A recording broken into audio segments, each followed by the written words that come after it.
Silence, public service announcements. Then we'll proceed to department head reports by police and then facilities. Then we will do a town administrator's update.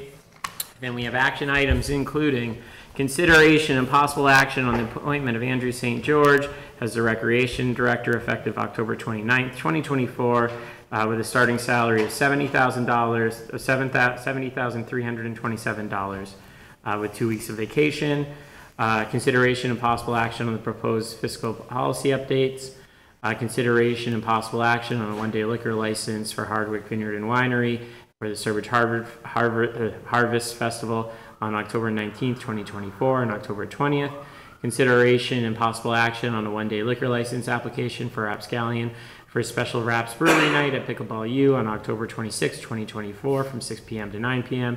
Consideration and possible action on a one-day liquor license application for Altruist Brewing for the town bonfire on October 26, 2024. Consideration and possible action on a one-day liquor license for JT Ethier Greater Good Brewing Company for the town bonfire on October 26, 2024 from 4:30 to 9 p.m. Consideration and possible action on an application for a special permit for the Old Sturbridge Academy Ox Trot Road Race on October 20th from 8 a.m. to 10 a.m.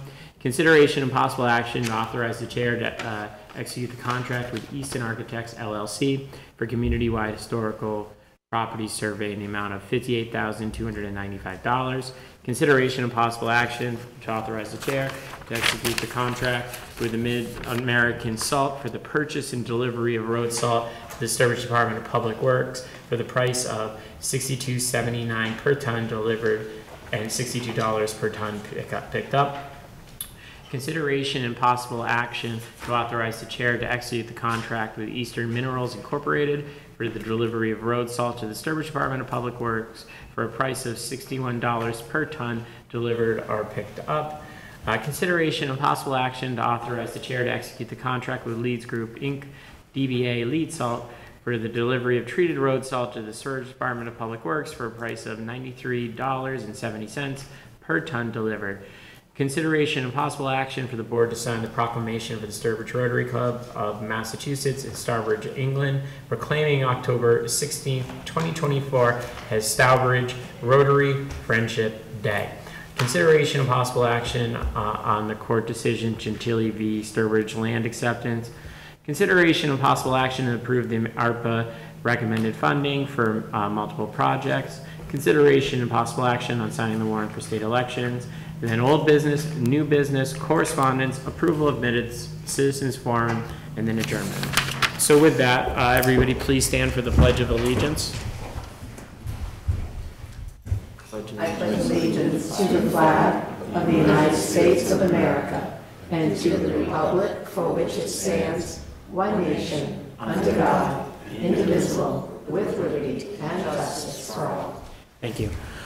And I just would like to take a moment of silence to just have everybody reflect on those that have been affected by the storms in the southeast and those bracing for them now. So please just take a moment of silence.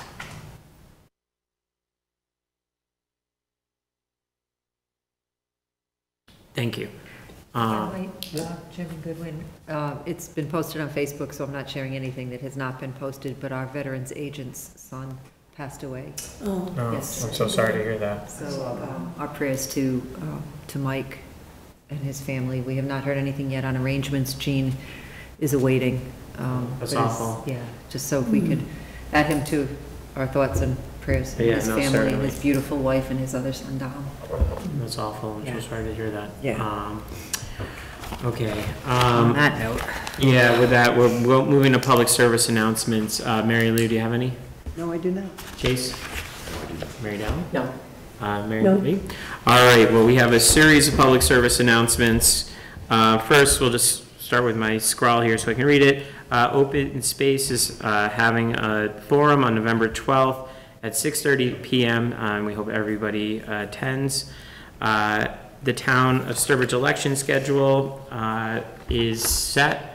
Early voting hours will be on Saturday, October 19th from 9 a.m. to 1 p.m. and then Monday, October 21st from 8 a.m. to 7 p.m. And then on Tuesday, this 22nd, Wednesday, the 23rd, and Thursday, the 24th of October, they will be all at 8 a.m. to 4 p.m. at the Sturbridge Town Hall. And then on Friday, October 25th, 2024, it will be from 8 a.m. to 12 p.m. again at the Sturbridge Town Hall. Then Saturdays, hours will be 9 a.m. to, October 26's hours will be 9 a.m. to 5 p.m. again at the Sturbridge Town Hall. And I would note that that is the last day for everybody at home to register, so please do. On Monday, October 28th, it'll again 8 a.m. to 7 p.m. On Tuesday, October 29th, Wednesday, October 30th, Thursday, October 31st. Those will again from 8 a.m. to 4 p.m. in the Town Hall. And then on Friday, November 1st, 2024, it will be again 8 a.m. to 12 p.m. Again, all those October early voting hours are at the Sturbridge Town Hall. Moving to November, on Friday, November 1st, from 8 a.m. to 12 p.m., again, there will be early voting at the Sturbridge Town Hall. And then state election is Tuesday, November 5th, 2024. The hours of that election will be 6:30 a.m. to 8 p.m. And reminder, that is not at the Town Hall, that is at the Sturbridge Host Hotel Ballroom. Thank you. And then, and so notice of advance removal of early voted ballots from envelopes and advance depositing of early ballots voted on 2024 presidential election. Oh, here it is. I'm just going to read it. In accordance with the provisions of Chapter 54, Section 25B, as amended by Section 10 of Chapter 92 of the Acts of 2022, this town of Sturbridge will be opening and/or depositing early voted ballots at the Sturbridge Town Hall, 308 Main Street, at the following sessions: Monday, October 28th, 10 a.m. to 6 p.m., Tuesday, October 29th, 10 a.m. to 3 p.m., Wednesday, October 30th, 10 a.m. to 3 p.m., Thursday, October 31st, 10 a.m. to 2 p.m.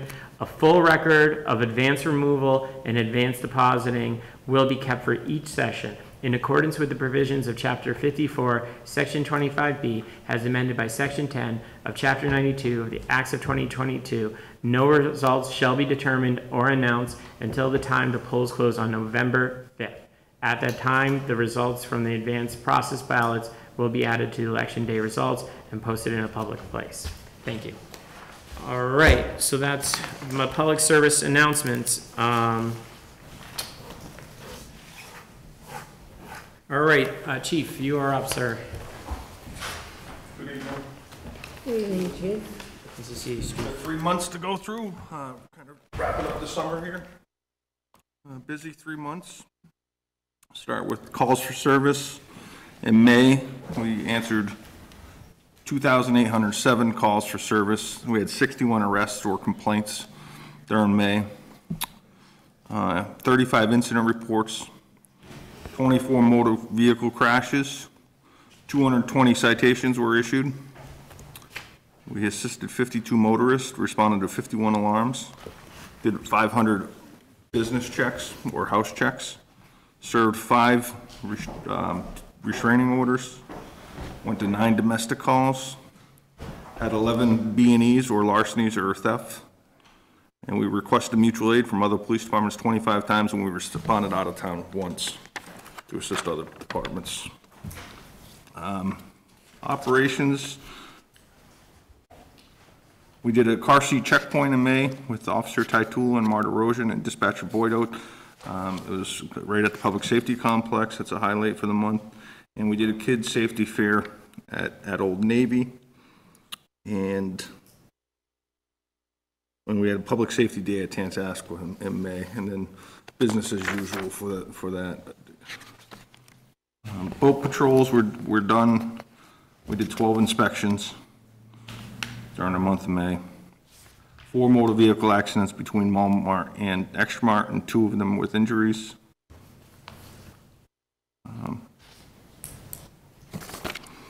Training. One highlight of training, we continue with training as usual, but Officer Merkel attended an advanced crash investigation training in Linfield, Mass, where he can now, he's done all 3 schools. He can actually work with SEMLAC and work on reconstruction of fatal crashes. Not much at the school because it was summer, but we did have a bullying report, but it was not sustained. Suspicious activity. This is at Burgess, both of these. Male party was working on the field and was just told to come back later on in the afternoon. He was preparing for his kid's game out there. Junior high, we had 3 calls. There were alarm calls and E911 hang-ups, nothing of importance. Senior high school, we had a total of 3 calls. One with the vehicle hit a parked car, and a senior got injured. There was a shoulder injury of a 17-year-old there, so that's all for May. Any questions? June, 2,643 calls, 47 arrests / complaints, 2 OUI arrests, 3 drug arrests, 37 incident reports, 30 motor vehicle crashes, 97 citations, 62 assists to motorists, 56 alarm calls, 515 business / house checks, 4 209As served, 6 domestics investigated, 14 B&E larceny / thefts, and we requested mutual aid 17 times. We responded out of town 0 times. Business as usual for operations, nothing really to highlight. We did do 3 safety seats, child safety seats. We did 25 inspections that were conducted on all the lakes. Training has stayed pretty much status quo. At the schools, Burgess, we had 8 calls. One was just kids walking on the trail, unfounded upon our officer's arrival. We had a 911 hang-up, no emergency located. A couple alarm calls, a vandalism, somebody tipped over the porta potty. And then actually twice it happened. Suspicious activity, report of somebody tipping over a porta potty. Junior high school, there was a threatening incident that was investigated, but it turned out to be a Brookfield case, so that case was handed over to them. Senior high school, we had 5 calls up there. One was an accident, car hit a parked car, and then we had the assisted baseball team who was locked out when they returned from a away game. And that's about it for June. Questions? I just had a quick question. Of course, sir. Okay. Chief, when you say that you patrol the lakes on the summer months, and then you say so many inspections were conducted, what were you inspecting for? So they'll have a list in the boat, and they'll ask, is there a horn? Do you have life jackets in the vehicle? Is there an oar? Is there, do you have a flare or some other device for an emergency? And they have this whole list of everything. Does the boat have a proper muffler on it? There's a whole list of things, and then they'll go through and check it. And if there's violations, generally they'll just tell them to get it fixed. We don't write a lot of tickets on the lake unless their driving behavior is dangerous, and then they'll address it. So they're randomly conducted, the inspections? Yeah, they just pull up to the boats and just start to say, hey, we're just going to do a quick, they're basically safety inspections to make sure everybody who is on the water is operating and has all the safety equipment that the state requires them under Mass General Law. Okay, so you don't have to stop them for a specific reason? No. You can just go up and... No, we can just go up and just do the safety inspection. In fact, sometimes you'll see the U.S. Coast Guard has an auxiliary. They'll be down at the Long Pond down there, and they'll be doing their own inspections before the people even go in the water. Thank you. Yep. July, 2,826 calls. Brings us up to 17,366 calls for the year as of July. 73 arrests / complaints, 6 OUI arrests, 5 drug arrests, 36 incident reports, 20 motor vehicle crash reports, 175 motor vehicle citations, 77 motorist assists, 66 alarms responded to, 499 business checks, 10 209As, 9 domestics, 4 larcenies or B&Es. Mutual aid was requested 15 times. We responded out of town 0 times. Business as usual for operations, nothing really that I have highlighted. Same with the training. Not much going on in schools either. We had one assist citizen, which was, they had questions about a restraining order. There was 4 calls at Burgess, alarms and that. And then junior high, we had an alarm call, and then senior high, we had 0 calls. And that's it for July. Great. Any questions for the chief? Chief? Have a good night. Robin, come on The down. man who likes Florida, I don't get it. Have a good night. Good night, Chief. Hey, Robin, how's it going? Good. The boilers aren't even on yet, jeez. Yeah, go ahead. Good evening. So this is my annual department report to the Board of Selectmen. You were provided with the report from Michelle. I kind of took this year to do a little bit more of a summary. So July, I've been here for 5 years. So I sort of hit that milestone and then sort of took a little bit broader look at some of the successes and upcoming challenges that we're going to have going forward as facilities. So generally, I take care of town hall, center office. I work with Becky with the library, the chiefs at the safety complex, and DPW, and the senior center, which is a lot closer at the moment, in the church. So the emergency issues that we are tending to see in the buildings in the last year have been a couple of elevator entrapments in the library. They were nice. The fire department came and let us out, and those who were trapped out. So That was nice. they were emergencies, but not significant. You know, could have been worse. So those were some of our emergency issues, along with continued broken faucets, toilets, urinals. Those seem to be the troublesome things, and roof leaks. So we're starting to see an increase in roof leaks. And in fact, just today I got a quote for Brookfield Road. There's a leak there. I'll have to go to Finance Committee soon and get some funds for that. So, side note. In general, the library is in really great shape with its long overdue HVAC project successfully being completed at this time. So now the building is 35 years old, whether you believe, well, the addition, 3-story portion, is 35 years old now. So I think over the next coming years, we're going to start shifting to the building's exterior. I'm sort of already working on the woodwork and starting on that. Next is going to become probably some brick, washing it down, and maybe some windows. We'll have to see. So hopefully we can, by providing maintenance and some additional painting requirements now, we can sustain that and keep it going for as long as we can. So the library is in great shape. So our town hall and center office, they were of course renovated only back in 2010. So their renovations here are 15 years old.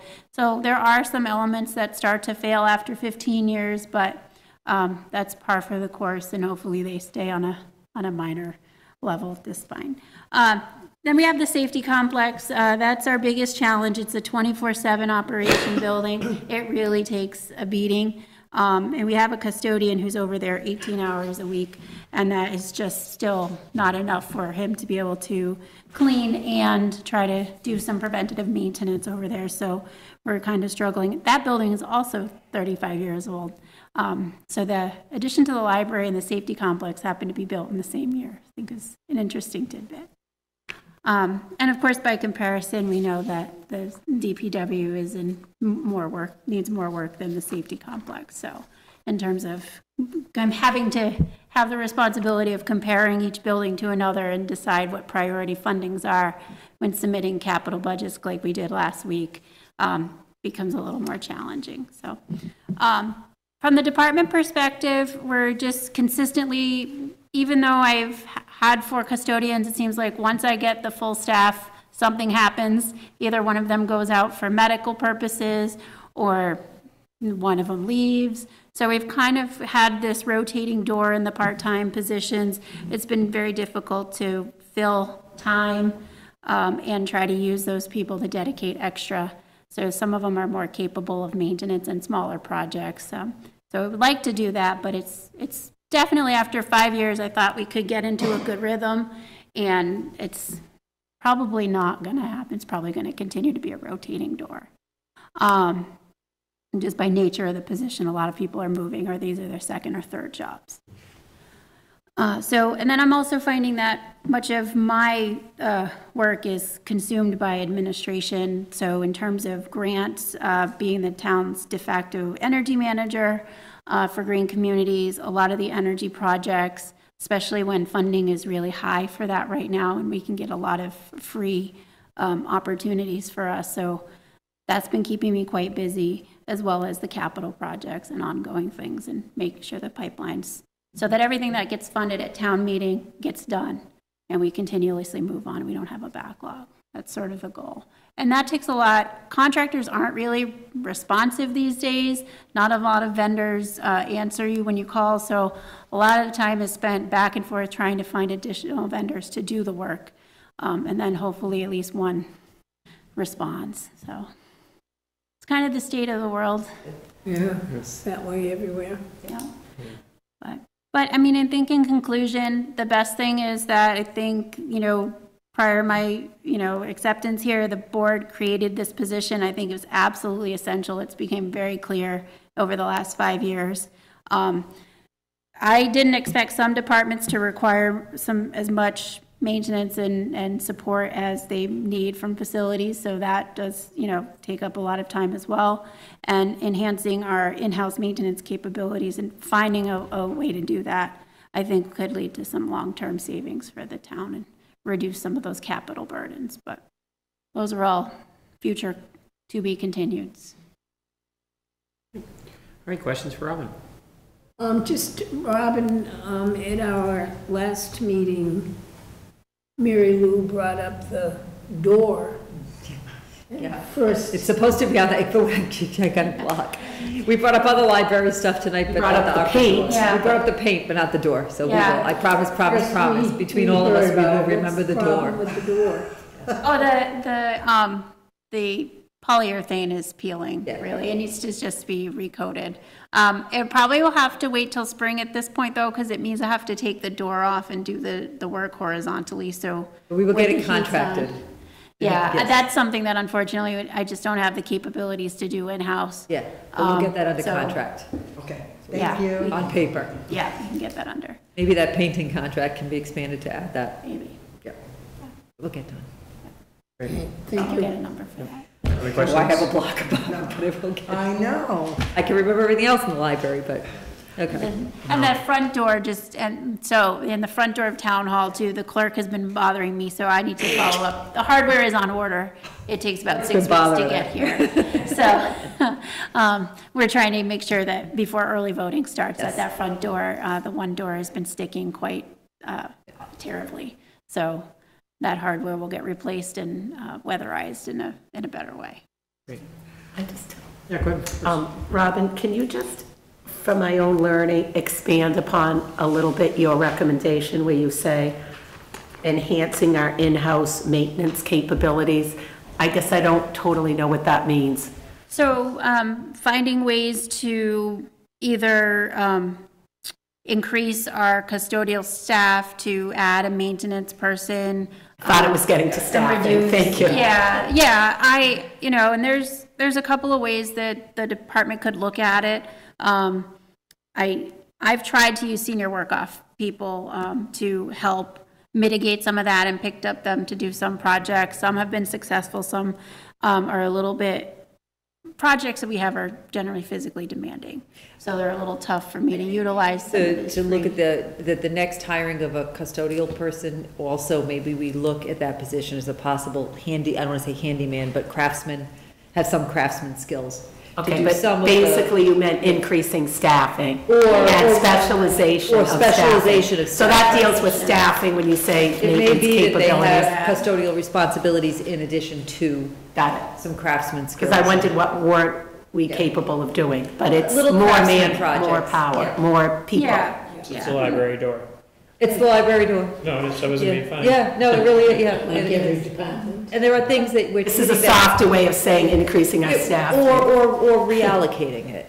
It may Right. not be increasing, it may be a case of instead of one part-time custodian, making that a handyman, so the custodial works that much easier if things are kept up as well, so. I mean, initially we thought, and I get it, you're administrative now, but I think initially when this position was created, I think that there was some envisioning that the facilities manager would also be able to do things. Oh, and but- I do No, I know you're plenty. capable, It's but just- yeah. you're increasingly doing administrative and grant writing and those type of It's tasks. been a restructuring of something. Some things aren't on her plate that were in the past. Some things Right. have been added to her plate. Again, given the skill sets of an employee, you know, you have someone like Robin, why wouldn't I put her as the green energies lead, since the buildings are the key drivers of our energy, for example? So it makes sense that she's monitoring green communities and is our energy lead, for example. We have all these solar credits, and we had to work with our accountant and National Grid to weed through that whole process. Instead of paying a consultant to do that, Robin takes over and does that, because again, all the energy, predominant use of energy and green comes from facilities. So, just given by the nature of what we are doing as a town, that position sort of shifts in dynamic. And right now, that seems to be where there is a heavy burden. It does make sense, though, for a town to have a craftsman of some sort. I mean, Robin could do some of it, but realistically, it makes sense to have someone who can assist in some of that. So we need to sit down at budget time and just look at what we are spending on outside contractors versus what funding it in-house would be. Makes sense. Okay, anything else, Mary? No. Chase, Mary, anything? No. Well, Robin, thank you for all your hard work over Thank these you. last 5 years. Yeah. Happy 5 years, I guess. Thank you, Robin. We Thanks, appreciate it. Robin. Do you want me to stay for ARPA or? No, that's okay, yeah. Have a good night. No, go home, go home. All right, town administrator update, Robin. Yeah, we'll go through these quick. Heather and I went out to Streeter Beach. We're gonna go back out to Streeter Beach with Lauren, as well as Keith Beecher from the Army Corps. We are a little concerned about access, from 20 as far as DOT and second curb cuts. We're looking at other accesses. Everything's sort of on the table right now. I will say we are also, Jonathan Eichman is also looking at, the question of the true abandonment of that road or not. So we had 35,000 in funds from town meeting a while back. That money can be used to help fund all of this title search and road abandonment search. I checked with Eichmann, it falls under the town meeting definition of how it was voted. That is in process. ARPA will be looking at its next meeting at voting for some funding for design. Heather has somebody queued up to go to start at least potential design work on that. So that's Streeter Beach. WRTA on the 26th, I attended the 50th anniversary of WRTA. It was a nice little festivity. I am now on their finance committee as well as serving as the clerk to the executive board there, and we are grateful. They're getting me numbers on that increased service that they're providing for us. That's open to all citizens, not seniors.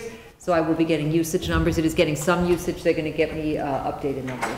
I don't know how successful that is. EV chargers. Jean Buba and Charlie Blanchard and I met with an EV charger installer to discuss options for possible charging stations at the senior center and 501 Main. It's a company that comes in. I mentioned this to you guys last time. You supported us doing it, where they keep the ownership and we do the profit share. So we're working with them, confirming procurement rules and how many we want and all those wonderful things. Fiskhill cell antenna, this did go out to bid. This was the gentleman that had come in and presented. We did have to go through the bid process. They were the only bidder that we received. Heather is going through the proposal. They did meet the minimum of the how many thousand per month we would require as a minimum rent. They will have to go through all sorts of planning and site approval and everything else. And the board will be shown whatever plan they put forward to planning. This board will also be aware of. I did also remind them that they promised that one neighbor that they would do the radio wave check from her second story. That was the big concern that we had. DOT Fire Rescue on September 30th, I joined a Zoom call with town administrators, our fire chief, and several other fire chiefs. DOT has not changed its billing reimbursement for us going onto their highways to save people on our dime since 1991. So I think it's time to review that. We have been fortunate, they have not been charging us tolls, but believe it or not, they charge cities and towns tolls to get onto the pike to do rescues. That flabbergasted me. Sorry, I'm not supposed to editorialize. DOT visit, I have requested DOT visit us. I copied Jean on the email back. The unequivocal answer is they will not visit you, they will visit me, and they will visit Jean, but they will not come to a public meeting. So, I leave that with you. And they will only discuss very specific projects as outlined. They do not want to discuss general future goals and plans. I will tell you that we have been told that they have to reallocate the funding for the corridor study because they had no bidders. Because their requirements for insurances and everything else to even set foot on their properties is outrageous. So nobody will bid it. But yes, we got an unequivocal no. Was that via email or by phone call? Via email. I have a record of that. And Jean has a copy of it. Is that their practice, not to? I don't think they do a lot of public meetings. They are not, I mean, at least to National Grid's credit, they put their poor people out here. DOT won't even send a rep. But we're not done. But just wanted to update you. I was so angry, I thought that I was going to publicly share that response because I think that people need to know publicly that they are a government agency and have an I would obligation. like a copy of that. I will get you a copy of that. Just for the I will board to have. happily get you a copy of that because I was irate. Jean's not there. So they won't discuss the Not come here. possibility They'll of not a come here. roundabout with the Well, board? the roundabout's still on the table. The 131 roundabout hasn't changed, but they will provide me answers in a non-public forum, and you can't meet them in a non-public forum collectively. So they will provide me answers on specific projects that I can then provide to you. But what we really wanted was them to come in here and talk about the whole Route 20 plan, and they are not going to do that. So, just as an FYI. Firefighter legislative breakfast on September 24th. I joined Chief Grasso, Deputy Chief Marcel. This is an annual breakfast that they invite me to talk about pending legislation. One of the big things, Senator Timilty, and I had actually gone up with him when I was in Stoughton, he was their senator, to speak on behalf of the Public Safety Buildings Committee that would serve like the School Buildings Committee and would fund big portions of public safety buildings. So that may be of great interest to us. It really is an interest to small towns who, a building is a building. It's $12 to $15 million at the minimum for the tiniest of buildings and the tiniest of towns, and the smaller the town, the less ability to fund that. So this is an effort for that. We continue to support that. The host, Terry and Jean and I met with the owner of the Host Hotel just to talk about his future plans and ambitions, his goals, the types of new businesses he's trying to get in, and just to remind him that the town is here and we do support that growing and thriving again and that it benefits everybody. We talked a bit about the tavern, what could and could not be done with it, conservation restrictions if he were to change the footprint, and there's just an open dialogue now. But we just wanted to open the door directly with the owner. The three of us went and just had I think a positive discussion. Where does the owner reside? I don't know where he lives.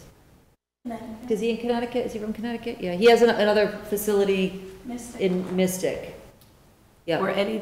And I know a lot, the Host is one of the few places, if not the only place, that has the size to have major Yes. conferences Yes. despite the amount of hotels Yes. we have. So obviously I appreciate that, but was there any discussion about renovation? He has done some. There has been a Because- significant amount actually inside. He's done some exterior siding work. He continues to do some. He did buy it in the middle of COVID when everything plummeted.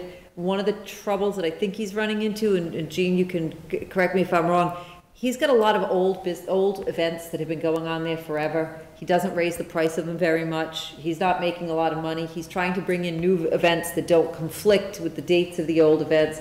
He has brought in some new things that are going on.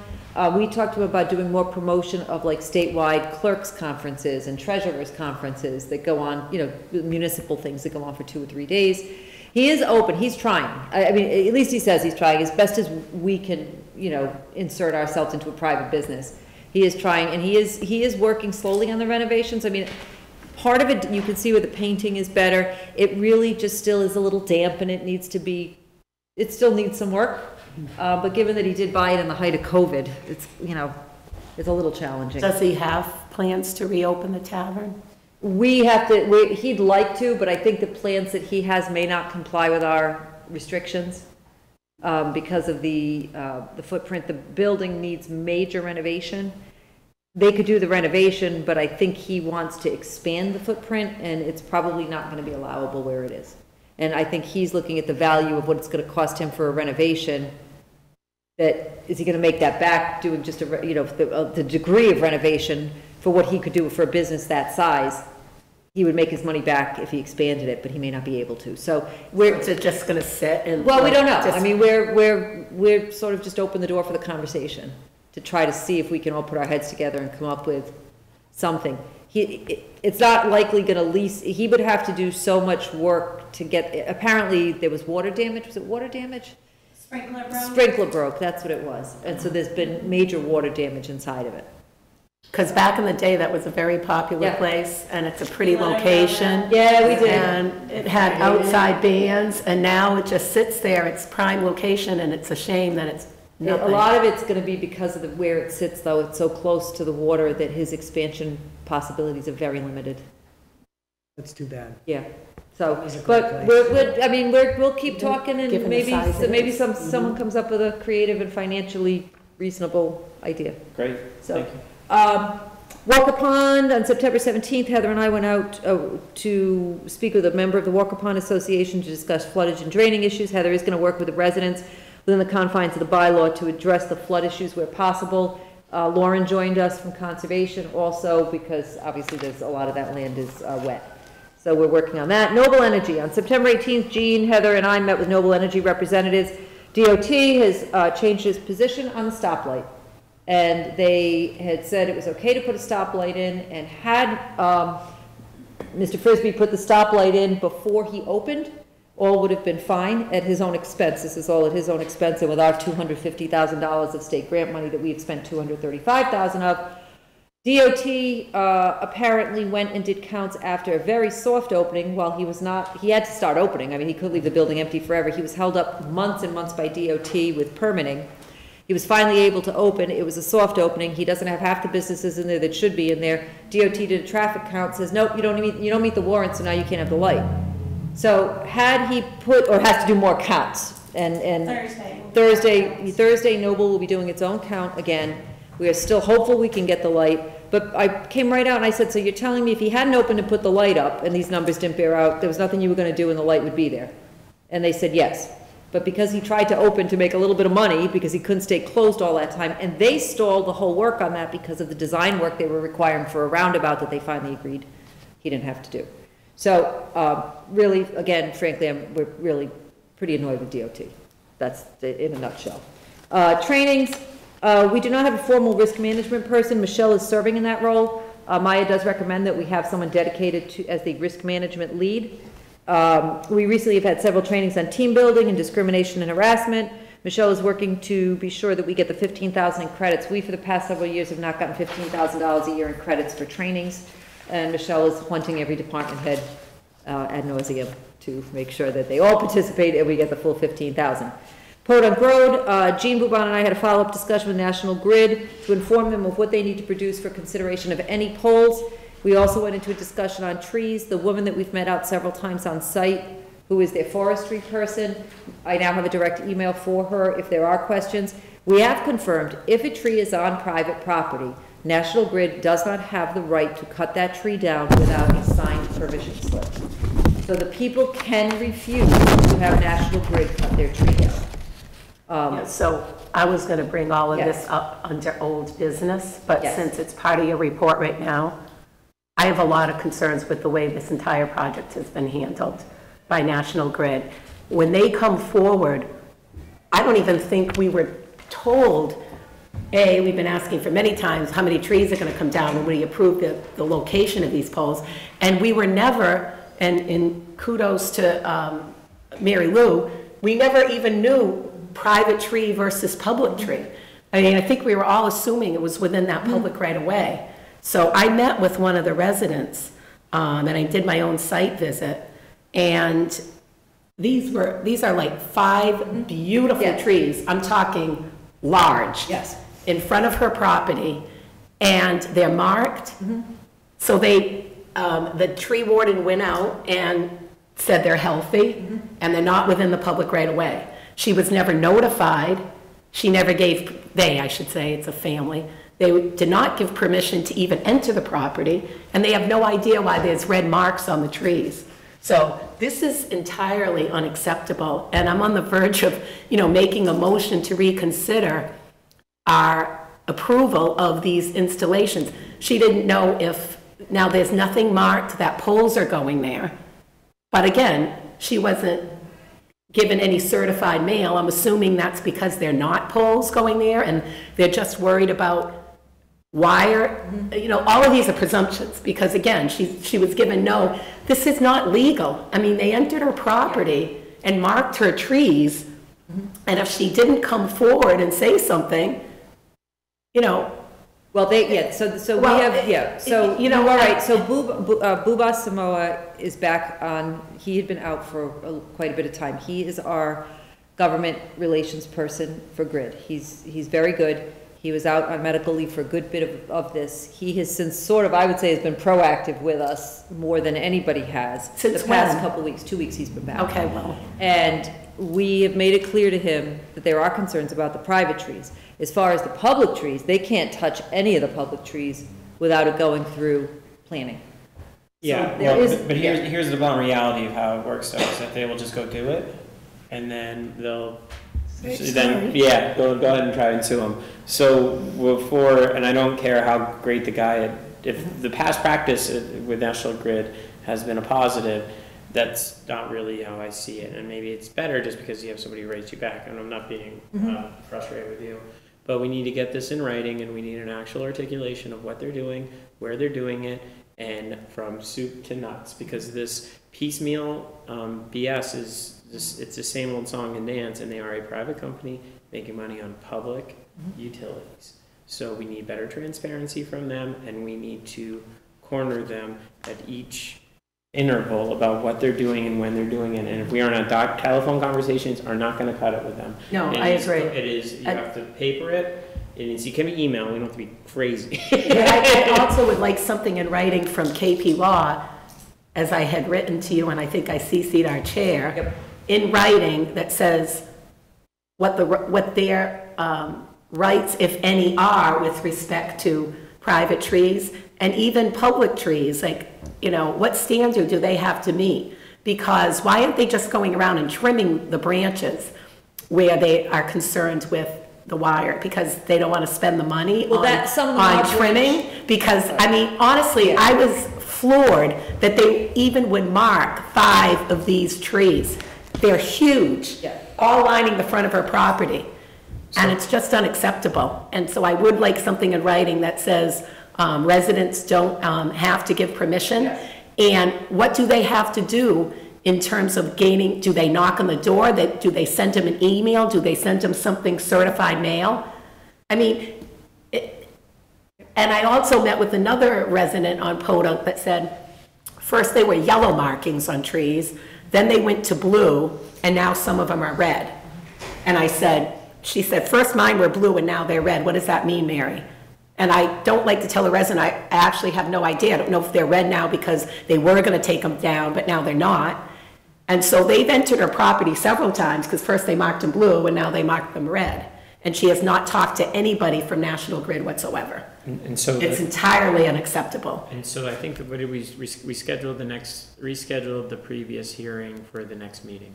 November 3rd, I thought it was. Was it November 3rd? November 4th, yeah. Okay, yeah. I thought it was, regardless. So in advance of that, let's push them to articulate what they're doing. And again, it's pretty basic information. And I guess what I worry about. Can I just have Jean update? Yeah, but let me also say what I worry about with the residents who have their private trees marked.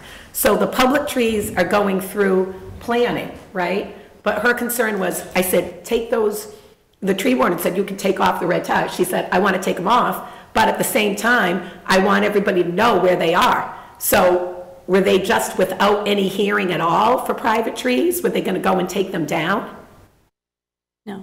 No. Well, what were they going to do? And we're not having public hearings? Okay, sorry. So I finally, so nothing's come to me formally. I've sent them written requests, actually through BSC Group, who is working for them, and requested that they do a plan showing every tree to come down. I wanted them color-coded, red ones to be private, scenic road to be blue, yellow were supposed to be, if I believe, don't quote me, I think the yellow was the hazard trees or dying trees that were going to be marked. I asked for every property line to be shown on the plan as it meets the road with the house numbers and the completed application, and they said, well, we thought we had done everything that we needed to do, and I said, you haven't done anything with me.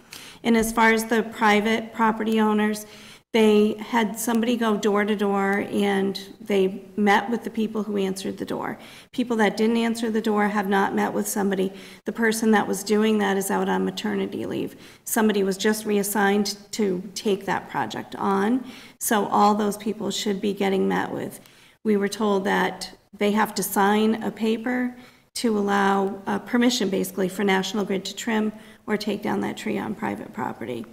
So that's supposed to be forthcoming now. So this was just on Friday. We finally were able to sit down and have a meeting with them and explain what we needed. So yellow marked trees are hazardous. I know you don't want me to quote you. Yeah, on don't this, quote me on that. To the best of your memory. We asked, reviewing. yes, and Tony and I will go out and we will actually placard all of the public trees. So we basically just want a color-coded system. You send us your plan, you give us your legend, red means this, blue means this, yellow means this.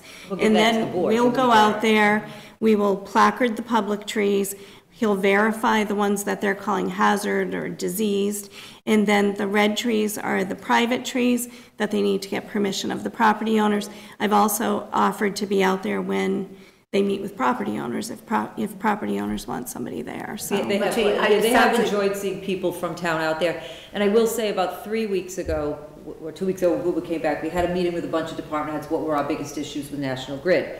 Podunk was the top issue. That's what generated Friday's meeting. And Okay. so, I know you're on it, but let me just stress, I guess they went door to door. Great. Yes. So she was out Okay, on- however, when they go door to door and nobody answers, they don't have the right to put the red mark on the tree. They don't have a right to mark the trees at all. I mean, if somebody answers the door, it's common sense and says, yes, you can mark it, or no, you can't.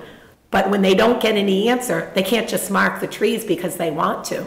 That's I don't- just not yeah. acceptable. I'm not sure if they can or cannot because they're a utility, Yeah, I don't but know they if that's certainly true. need to get permission before they can do anything. So they can mark, see, this is why I want But this is- but KP. this They is- can mark a private tree So, on somebody's but let's- property without permission. But here's how National Grid operates. So for example, I had them turn on my solar. They just drove up to the house, they turned the power off in the whole building, didn't knock on the door, flipped it on for half an hour even though we're in the middle of a workday. They operate without any, and it's not all of them. I don't want to create, there's good, it's like everything else, but they are moving quickly, and they do not focus on administrative tasks because that interferes with the bottom line. They are a private company. So when we're interfacing with them, we need an entire SOP of what they have to do before they come to us, or before they go to planning, or they come to conservation. And if we don't have them going through and checking all of our boxes, they should not be here. There should be no public meeting put in without the, and I'm not trying to be usurious with them because, obviously we want stable electricity, and it's not that there isn't good outcomes here. But we can't play whack-a-mole with them, because you're going to lose them if you play whack-a-mole, because they don't care, Mary, about whether or not you think that they can mark a red tree. And frankly, I don't think KP is exactly going to be super interested in getting into this fight either, to be honest. Well, yeah, but hold on, I mean, I get it, but you just said because they're a public utility, I want to know if they have permission to mark a tree without permission. No, I on said private- I'm not certain if different rules apply because they are. a public But that's why I utility. want, I can't, I'm sorry, I just can't believe legally that they can enter without permission. I know they knocked on the door, so they must know they need some kind of permission, and mark it when nobody's home. And you said maybe, with all due respect, I do want to know what the law is on that, because I want to be prepared when the National Grid That's representative fair, comes. But for now, let's focus on the exact, what projects we have going on in town, what they're asking for us right now, before we just start asking for broad questions from the attorneys. Because the broad questions to attorneys come back with, I don't know, maybe, I don't know. No, but I mean, this resident, I'm going to be, That's a decision between the homeowner and National Grid. And obviously, I'm afraid they're going to say Yeah, they're not party to that. and that's exactly how this, and I'm not saying you're wrong, Mary. But that's what I'm they're just saying is what is happening where, what are they asking us and what each department need. Let's do what we can immediately control, and we've been having this conversation for a while, and then we've been saying this in about 45 different ways the whole time, so let's I get. think we're finally close. Right. I- Right, but I guess what I don't But the agree last with, time, but what I don't we agree had said we want a summary of Exactly. everything. So we're having an academic conversation without information, and what we need to have is a specific conversation knowing what is actually happening where, so we can actually ask our attorneys the right questions. Right, I know, but one of the right questions is, I mean, it's not academic, because I actually met with the property owner, it's very practical, and she said, did they have a right? It's not between National Grid and the individual property owner. We're approving all of these pole installations, and we're having hearings for the public trees. And it is Sturbridge's problem when we're approving this and a private tree on somebody's property. Mary, was we're not even sure what color's been marked and what they've been, they might be, don't cut the tree down. We need to actually know. I'm just using that as an example. I asked that they Jean is give a giving a color-coded broad map. part about a process that Yeah. she's only a certain amount into. And so what we need from the town first, from all the departments that are affected by this, is what is actually happening, where, and we probably needed it 3 meetings ago. And that's not your fault, Jean, 'cause Well, I know you're. they haven't applied for residents are anything very yet. frustrated with the town, because of the lack of information. We had requested something be put on the website months ago outlining what this project is. This resident couldn't find anything on the website indicating that there is a major project going on, they want to tie into the Charlton Solar. I mean, I agree with that. That's a big neighborhood involved, and we've got nothing. We've got no But that's the communication. very point, Mary. We're going around and around and saying the same thing in different ways, which is, we just need to know what's going on. Jean, will you please help us? Robin, will you please get us the information? Yeah. Could I say, I did tell the neighborhood that once I have an application, I will put everything on the website. They've given me nothing. We have nothing to put I have up. nothing to put on And the I would like, I do website. have to Oh, say, hold Mary, on, no, we've already approved of several polls. They came only forward. pending Well, all yes, of but, that, though. hold on. They came forward and gave an overview to the board about what this project is all about. We did have that much information.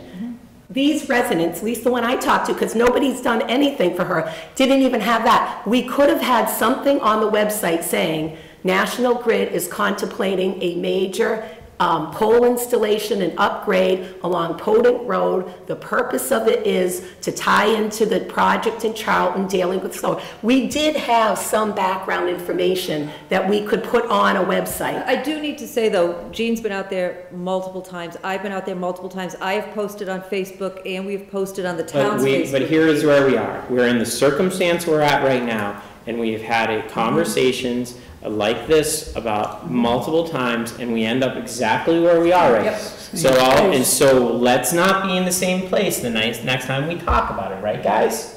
So it's not, and Mary and I aren't really arguing here. We're not really mad at you guys, you're dealing with the circumstance. But it has but we had those initial hearings, we had inadequate kind of drawings on them and sort of sketches, and they're just telling us they're cutting some pines. And then as you dig in and dig in and dig in, you hear from the community, it's not what's happening. And we can't get any information from them.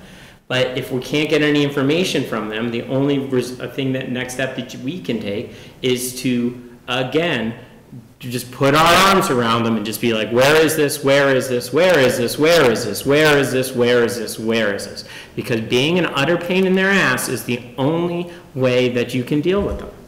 So with this, let's move on to a separate topic, because I think we're all singing from the same hymn book, more or less. Is that fair, everybody? Yes. It's fair. I will tell this resident that they can't take the trees down on private property. Do not Am I give allowed legal to? advice on behalf of the town without. that's But I why- know, but we don't know what's occurring, Mary. You want to have, you're trying to get involved with Well, KP on this issue when you want an I'm trying to academic. get I'm trying to have a resident's very basic question answered, which is, they marked my trees. What does it mean, and can they take them down? And that is exactly the correct thing to do, but your role is not to go out there and tell them whether or not it's legal or not. It's to direct them to Jean. I will direct them to Robin, and as an individual select person, that's why we have town council for these kind of situations. Great. All right, moving on.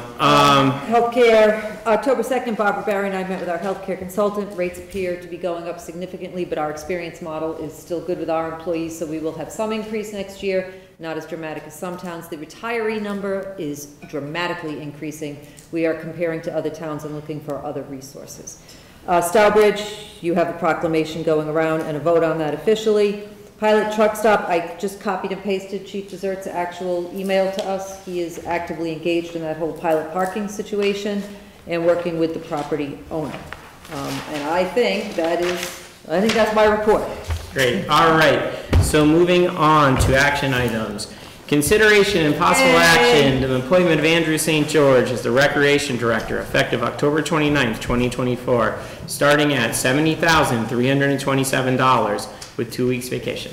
So, Andrew, welcome, and Katie is here as well. A little bit, I think I've told you the process generally was Katie and Heather, Leslie and I reviewed resumes. We had about 15 resumes.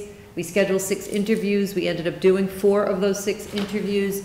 We narrowed to 2, Andrew and one other very good candidate as well. I have to say both were fine candidates. We were very, very lucky. The 4 we interviewed were all good. The top 2 were phenomenal. We moved them forward to the Recreation Board. Recreation Board voted unanimously, I believe, to support Andrew in this position. Andrew comes to us, we are cherry picking. Andrew comes to us from Palmer, so I'm probably going to hear it from Brad. So with that, I don't know if Katie wants to say any words or if you all would just like to ask Andrew any questions, but I will tell you, so the official process, Recreation recommends him to me. We did confirm with KP. I officially recommend him to you. And that's sort of how this officially goes, but I officially recommend it, very happily. For an October 29th start, and a willingness to chat with Annie, who is on a consulting basis for the next couple weeks to help bridge the person in. I know your resume speaks for itself. I'd say so. We're excited to have you. Any questions from the board? No, I just want to make a couple of observations. I was really impressed that you were able to keep, during the COVID year, programs going, because that's pretty amazing when you were in Upton, correct? Yeah, and that was actually our biggest year because everybody else had shut down. Right. I mean, in fairness, I was on the Mass Rec and Park Executive Board as the legislative chair at the time, so I was part of the group of people that helped work through what those COVID restrictions would look like. So I might have had a little bit of a jump on some of the other towns, knowing what was going to be happening, but... That's very impressive. And also, what was Palmer doing before you created a rec department? So my understanding is that they had a part-time person at some level years before. So they used to have a summer program at their, like a summer camp type program at Burley Park. And then somewhere in 2015, they ripped out the bathrooms and pavilion and never replaced them. So that's when that all kind of stopped. So, yeah. So when I started, I think there was some stuff that had been going on pre-COVID, but when I started, there had been nothing really since COVID shut things down. Nice. Mary Lou, Jason? I'm very impressed with your resume and your accomplishments. I think you'll be a great fit here. Absolutely. Also, just I guess on a side note, I almost, as you're talking about the host, I realized I almost started my recreation career here in that when I was in college, we went to the Mass Rec and Park annual meeting and it was at the host that year. So going back those municipal meetings many years, that's actually my first foray into municipal recreation would have been at the host. We'll get him out there to market that program back here next year. Which is also where my wedding was, by the way. I got married at the host, so. There you go. Well, it was a Sheridan. You're younger than I am. I mean, it was still almost 20 years ago that happened, that I was married there, so 20 years in May. So, all right, great. Well, with that, do we have a motion? I'll make a motion that we approve the appointment of Andrew St. George as the Recreation Director, effective October 29th, 2024, with a starting salary at $70,727 and 2 weeks vacation. We have a second? Second. All those in favor? Welcome aboard, brother. All right, thank you. Congratulations. And I want to thank the Recreation Committee for a great partnership on this process. Yeah, this was great. Thanks, Katie. You went the way it's supposed to. Thank you. Welcome aboard. Thank you. We'll be in touch during the week. Congratulations. Thank you. Congratulations. Thank you. Congratulations and welcome. Michelle will get you official letter, and then you'll go do official swearing in, and we'll get all that. All right, perfect. And once I start, anytime, feel free to reach out. I'm always available. So. Thank you, Andrew. Thanks, Katie. Thanks, Katie. Okay, consideration and possible action on the proposed fiscal policy updates. So Barbara was a little bit under the weather, so I would probably recommend that before you take any votes, you're gonna wanna wait till Barbara can be here, but if I can just point a couple things quickly just for you to focus on. General definition of what we believe should be in there, to codify well-defined financial policies. This was something Barbara and I worked on together. Also, the free cash numbers had been between 10 to 12. We put that at a state free cash and stabilization combined, 10 to 12. We put that at an effort to reach 15%. The overall free cash balance was 3 to 7. We're recommending 5 to 7.5. So no dramatic changes, but just something to update it to be a little more reflective. I know that's been a problem. And then the biggest thing, and I really want to thank Barbara, on the capital planning portions of this, take a look at that. That's where the predominant amount of language has changed. So if you have questions prior, just for expediency, what I would recommend is you can email us those questions. We could, if they're individual things we can answer for you one-on-one, we can do that. If it's something collective that requires discussion before a vote, we can do that at the meeting. So if it's something you just want quickly answered or a response to, just send it to me and we'll get you an answer back. Otherwise, we'll have Barbara here next meeting for any broader discussion you may want to have on it. Yeah, that probably makes sense. I was going to say without Barbara, I was. Yeah. I just wanted to highlight for you some of the key areas that makes sense. What's that sign mean? So we'll get that up, Barbara, but that's a. All right, so that'll be tabled next week unless anybody has an issue with it? Nope. Okay. Consideration and possible action on a one-day liquor license application for Hard Work Vineyard and Winery LLC for the Sturbridge Harvest Festival on October 19th, 2024 from 10 a.m. to 5 p.m. and October 20th, 2024 from 11 a.m. to 4 p.m. on the town common. They are here. Police has signed off on this. Oh, great. Already signed off, so. All right, any questions on the application? No? Nope. Excellent. All right, do we have a motion? So moved. Nice and easy. Do we have a second? Second. All those in favor? And one abstention, thanks. I'm gonna send that around. Oh, great. We can keep going on those. If I may, with regards to the host conversation, I've had many fond memories at the host myself. I'm a Warrior, class of 81 from Brimfield, though. But with the host, would it be a different footprint if they went up 2 stories, 3 stories, 4 stories?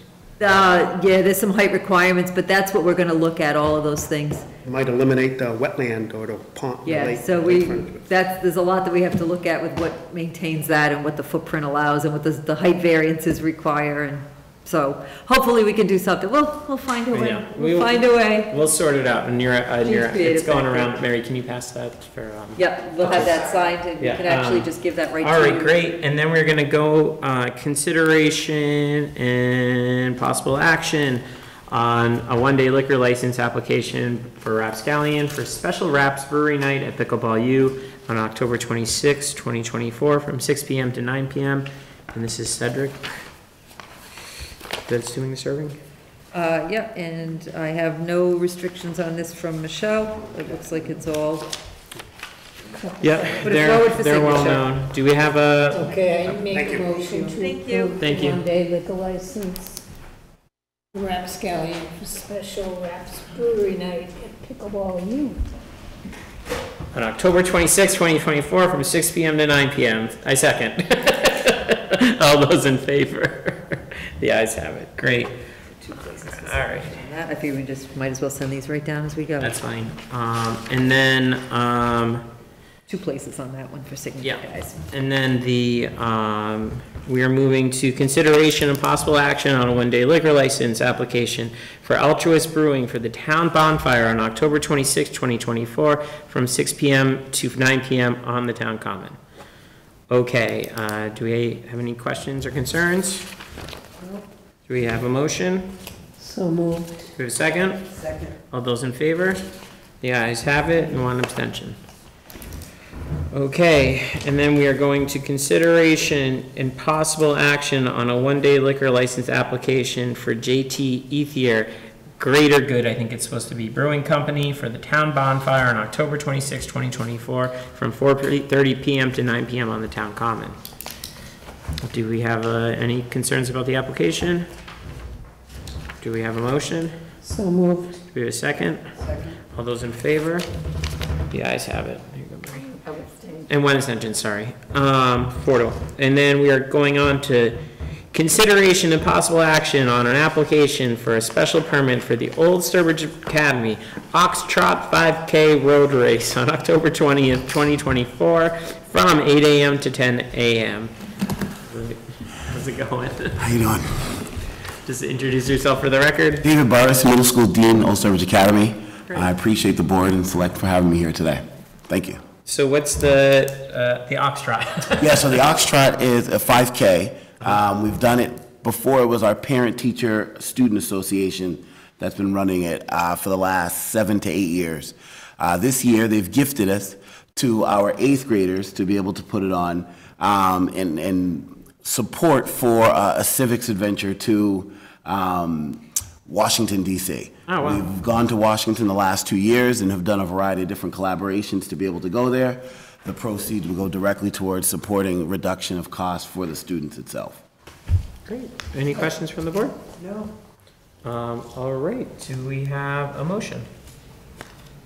We've been in tandem with Officer Bateman, who has gotten permission from Chief Desert to have a patrolman there.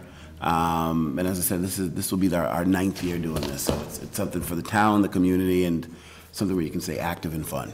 Awesome. That's great. No, it sounds like a great event. So, all right, do we have a motion from the board? I'll make a motion to approve the application for a special permit for Old Sturbridge Academy Ox Trot 5K Road Race on October 20th, 2024, from 8 AM to 10 AM. Do we have a second? Second. All right, great. All those in favor? Thank you. Sorry, we're going to put it higher in the agenda. No worries. Thank you. How many people have signed up so So far? total about 110 right now. That's good. Previous years, I'm not gonna lie, it's been about 400. I know. So it's something where we're getting a little bit of late start on it, but something that we want to still make sure that we have and continue to do. Yeah. So you've had as many as 400? Yeah, last year I think it was 394. Last year. I couldn't do it, but Yeah. I know they do it and have a really good Yeah. time. And where I made a little bit of a goof this year is the banking system needed to switch, and so I decided to create a new website. And so if I would have just kept the old website, I could have just sent all the emails and everything was there. So you live and you learn. Goes unpunished. Yeah, you live and you learn. Thank you, much appreciated. Appreciate you. Thank you so much for coming in. Thank you. All right, we are going to action item H, which is consideration and possible action to authorize the chair to execute the contract with Easton Architects LLC for community-wide historical property survey in the amount of $58,295.00. Hi, Jean. Hi. So this is the contract for the Phase 3 of the Historic Property Survey that we've been working on with the Historical Commission. We're happy to receive 3 quotes, and after 2 meetings of review, the commission voted to award, pending Board of Selectmen approval, the contract to Easton Architects LLP, and we expect to do about 200, I won't say 200 properties necessarily, but 200 inventory cards through this process. One property may have more than one building, so it may be one property has 5 cards. So it's a significant amount. I think Mass Historic guided us to the $60,000 figure because we were having trouble getting vendors with the $25,000 grants we were doing, and I think that was the sweet spot. So we're anxious to get started. Great. Questions from the board?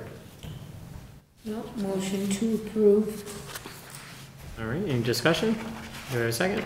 Second.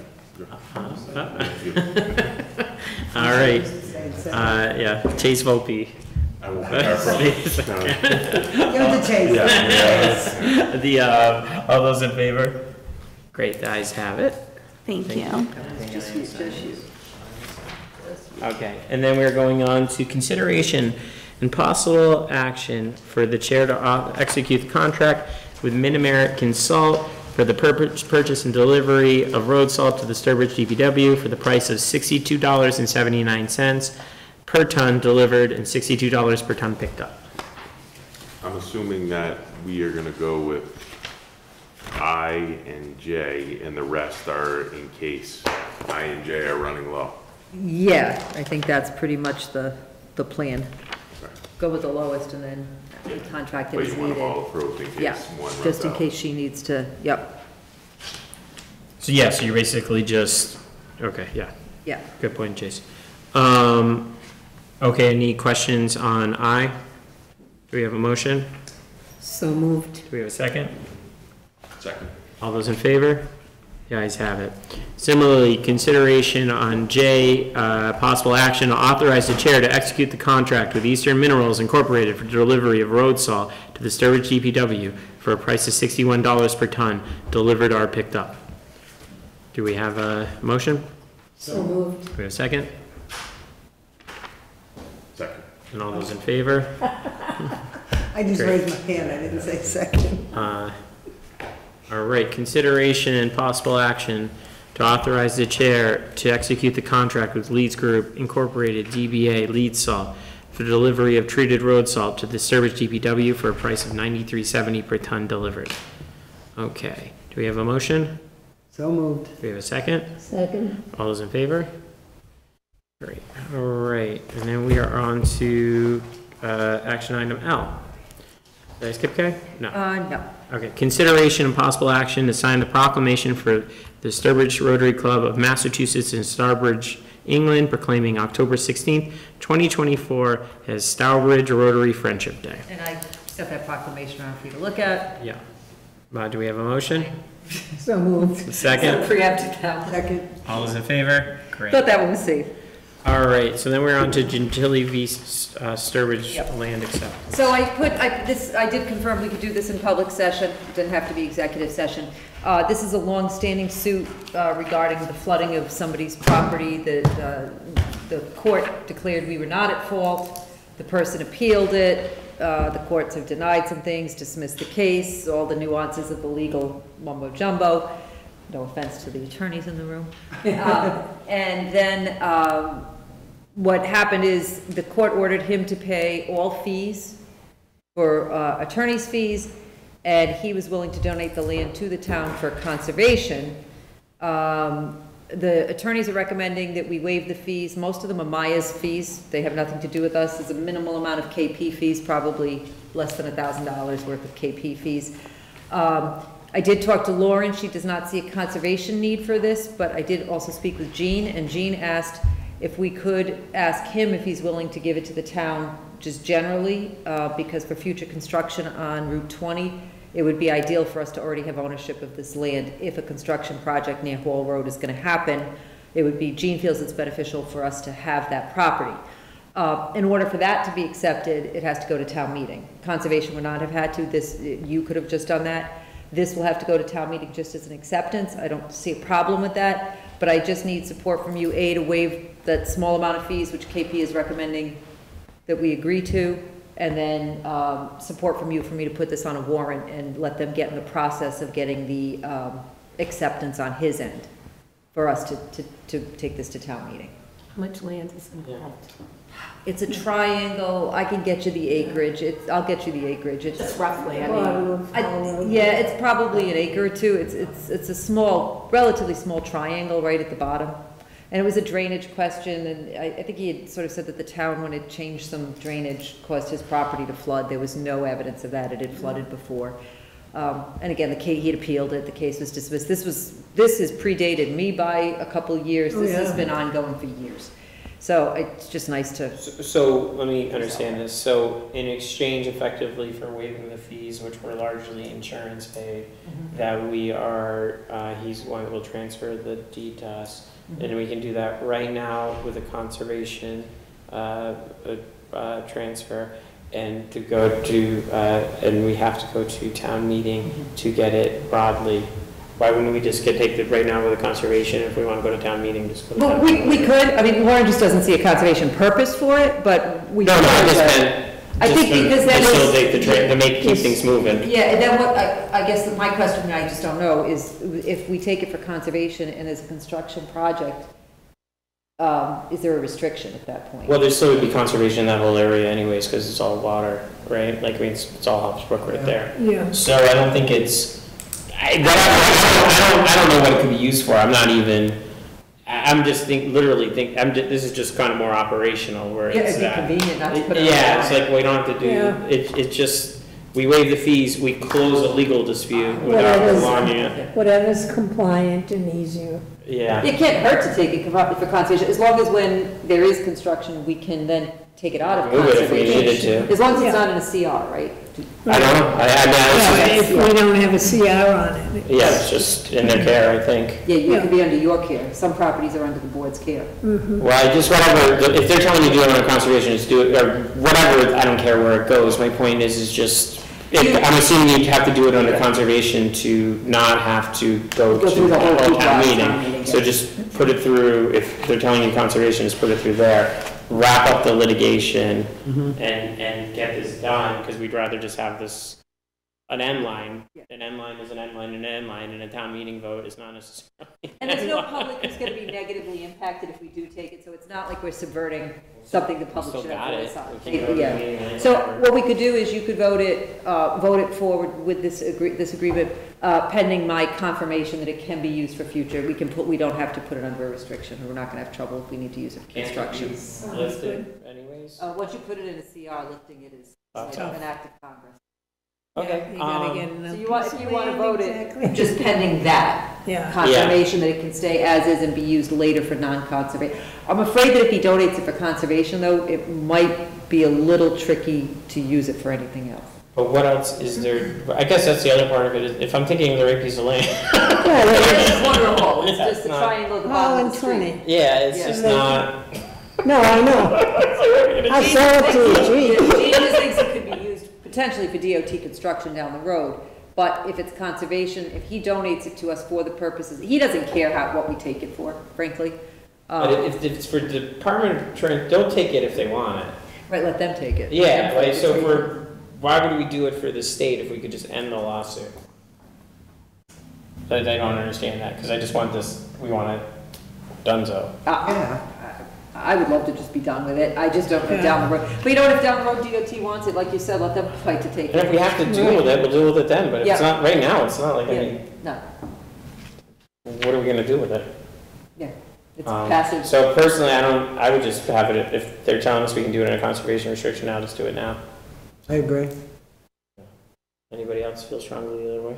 No. I would be happy to be done with this. Yeah. It's been, what, 6 years? Long before me. Okay. So, do we need a vote?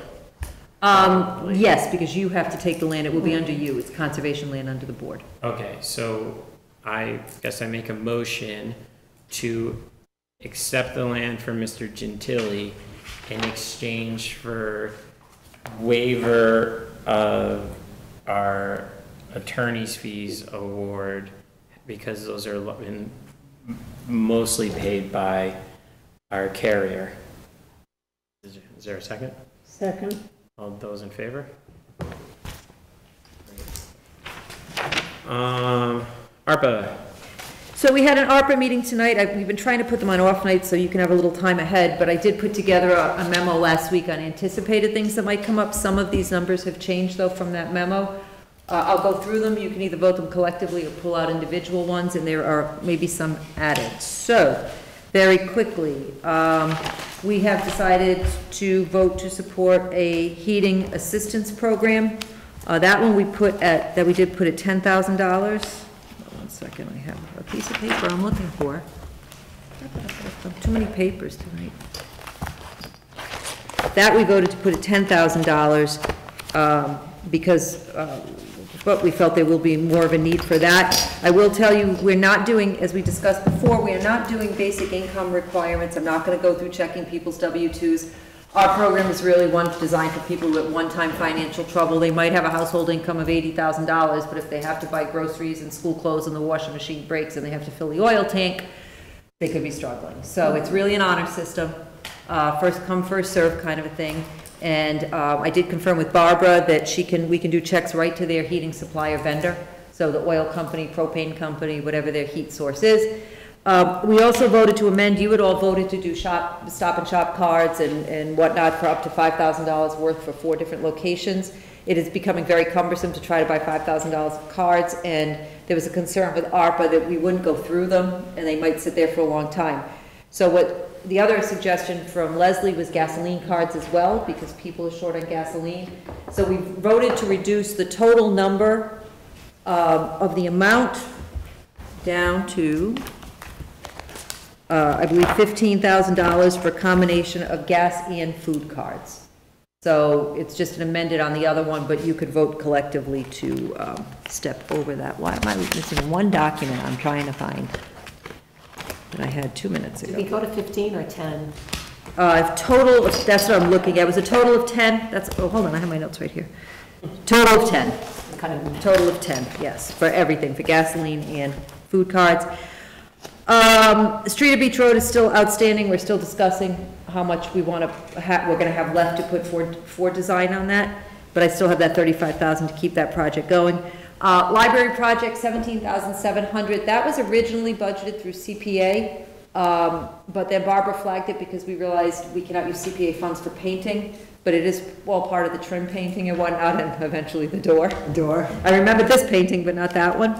Milliard Park, we had a big discussion on Milliard Park upgrades. There's to upgrade the whole park is going to be about $50,000 to put a new clock, to do all the concrete, redo all the soft pavement down to a better hard stamped. But in the short term, we could do a significant cleanup for $13,550. One of the discussions from ARPA, and Mary, if you want to add to this, was before we invest the full $50 to redo it, and everybody thinks beautification makes sense there, we would like some commitment, possibly from STA, to assist in funding for maintenance of that. We had to also look at other options like Eagle Scout projects, Boy Scout projects, because $50,000 is a lot to invest if it's not going to be maintained. And I know Selectwoman Dowling, I think, had a very valid concern on that. But for now, it's $13,550 just to start the cleanup, because we can't even put anybody in there to assist us because there's so much poison ivy right now. So we need to have it professionally cleaned initially. Turner Field, this is to finish off the fencing. We had replaced all the old fencing. This connects the back fence to the dugouts, which I think will restrict a little bit of some of that car access issue that we had there. $9,950. COB and Town Hall beautification, $36,455. That's for the little deck off COB, some of the cleanup in front of here for the monument area, and basic beautification projects there. COB Town Hall. Did I get them all, Mary? We had so many going on tonight. I think that was everything we discussed. The painting of... Yeah, library painting. ARPA funding, $13,550. Milliard Park. Leslie asked for, that's the other one. So Leslie came and asked for, what did we say, $11,000? Oh, $10,000 to start up a lunch program that would then eventually become self-sustaining at the new senior center. So for $10,000, ARPA thought that would be good. It's a couple days a week, hoping to move it up to 4 days a week from 2. They'll charge $5 a lunch. Once we kick it off and get the program going and get it under contract, it should hopefully then be self-sustaining. So those were the ARPA projects that were voted. If you want to vote them collectively, if you want to pull them out individually, if anybody has questions. Selectwoman Dowling is very familiar with all of these projects. She certainly, if she wants to add anything. What's the total, the aggregate amount? Oh, I don't have the aggregate amount of tonight's. You could vote, if I read you the amounts, you could vote them as. Yeah, just read us the amounts. And so yeah, so heating assistance program, $10,000, gasoline and grocery store cards, $10,000. Library painting, $17,700. Milliard Park, $13,550. Turner Field, $9,950. COB and Town Hall beautification, $36,455. Senior lunch program, $10,000. What was the price again on the 106,000? I'll trust you. On the front. The COB and Town Hall, 36,455 combined. Okay, anybody have any issue with any of those line items? No. Do we have a motion to vote them as a block? As listed? So, All those in favor? Second. All those in favor, great, you guys have it. Warrant for state elections. Yep, and you just have a bunch of stuff to sign, all of you. You should do that. That is an official from the clerk. That's This is just for the- you, oh, but this this is is the- for everybody. This is the warrant. I think you have to motion to approve it, and Okay, question line, okay, these are the summaries that are just sent out already. Yep. These have already been put into This some is early voting. all, this is all just signature formality. Does anybody want to review? Not tonight. Okay, do we have a motion then? I'll make a motion to approve the signing of the warrant for the state elections. Do we have a second? Second. All those in favor? So you have multiple to go around and sign on that. Okay, I'll start. And then last, old business, Mary Lou. Nothing? Old business, Chase. no. Old business, Mary Dowling.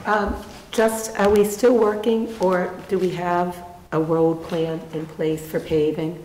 Still working on that. She's, yep, she has that being developed. I have not heard Okay, that so it's we don't finalized, have, but we don't it have yet. one. I don't Okay, have it so, yet. okay, that makes Nope. sense. I thought we were just gonna have it forwarded.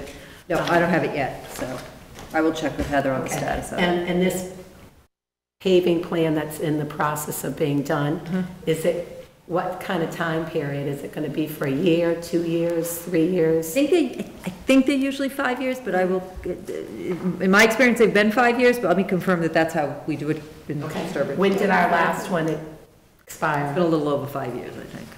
But I'll get that for you. Okay. Anything else, Mary Dowling?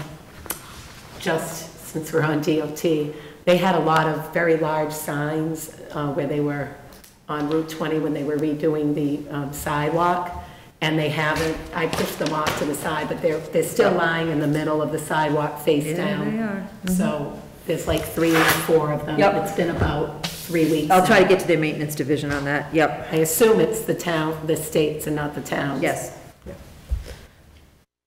That's it. All right, Mary Blanchard? Have we ever heard anything back from the cable commission? Oh, no, Al was sick when he was supposed to come. You know what, we'll call him and reschedule. He had been scheduled, and then he was ill that night, I believe.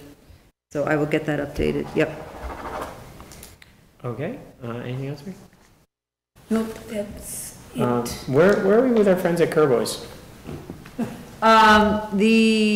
So there had been an agreement that, a cleanup and whatnot that had been discussed at a meeting that I was at there. That is going back and forth between us and their attorneys to finalize that agreement on a motion going forward. Lauren is working with her commission on it. It's progressing. So, there's conversation at least. Is there commerce taking place on the site? Not that I could see, and not that I could tell. A little hard to know if there's any kind of online, because if you look at the website, it says open. But, I mean, if somebody orders a part, are they crawling back there? I could tell you it looked pretty desolate in the parts that anything in the back certainly looked very desolate. Can I be guaranteed that nobody's going out and pulling a part out of a car? I can't really be guaranteed, but we have seen no activity in and out. The police have seen no activity in and out. I don't have anything that I could quantify at all saying that there's any kind of commerce going on. Okay. All right, new business, Mary Blanchard. Nope. Mary Dowling? No. Chase Kaminsky. No, thank you.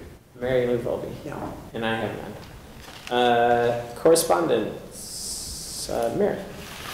We got a, who knows, right? I guess so, yeah. I mean, it's just We have something from Uno's. Do we have anything else? they have I got it, Mary. They have a Halloween party on Saturday, October 19th from 12 p.m. to 3 p.m. And they're hosting a fundraiser for a Trail Life trip. So, Just an announcement, right? yeah. It's a nice announcement. Approval of minutes. So you have two sets of minutes, I believe. Yes, we will begin with the September 16th, 2024. Chase was not here. Any edits? I just have one addition, Robin. On page 2, third full paragraph, starts with me. It says, "The select board already approved a pole in this location, therefore the tree is coming down," end quote. Just so that it makes sense, the point I was trying to make, could you please insert this sentence? "Therefore, she did not believe the board should approve pole locations without knowing whether it involves the removal of trees."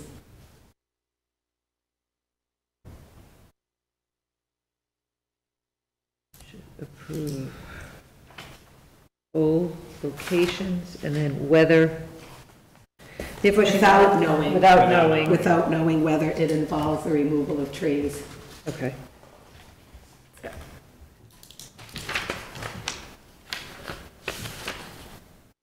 So I assume in these, just because Michelle normally does this, she normally has you sign this. Would you rather hold on signing this till I get a new version cleaned up and typed up? Okay, I'll have a new version of that one done for you.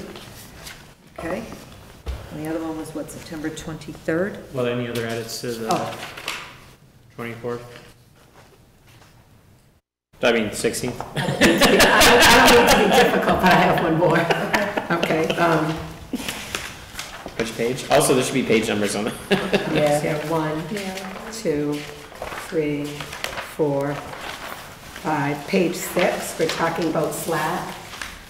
Select person Dowling wants to ensure that slack and lakefront owners are aware of the rules and that the process for temporary dock approval will not be too cumbersome. Can you insert, and wants to ensure that slack is consulted and recommendations obtained, or words to that effect, more than just being told what the rules are. They want to be an active Provide participant recommendations. in the revisions. Okay. Okay. All right, so I don't care how you say it. Okay, provides recommendations. Right. Okay. So we'll get those amended and I'll bring them back to you. All right, well, with those edits, do we have a motion? Motion to approve is amended. Do we have a second? Second. All those in favor? Guys have them. All right, moving to September, One abstention on that. well, one abstention too with Mr. Kavinsky. Oh, Yeah, Jason. Yeah, and then sorry about that. And then the September 23rd meeting, which again, Chase and I have to abstain from. I'll do a motion to approve the meeting minutes of September 23rd. Pass those down for Mary the Second. All those in favor? 3 to 2 and 2 abstentions. Excellent. And then citizens forum. Anybody? No. Do we have a motion to adjourn? Motion to adjourn. All right. All those, I'll second. All those in favor? Guys have them.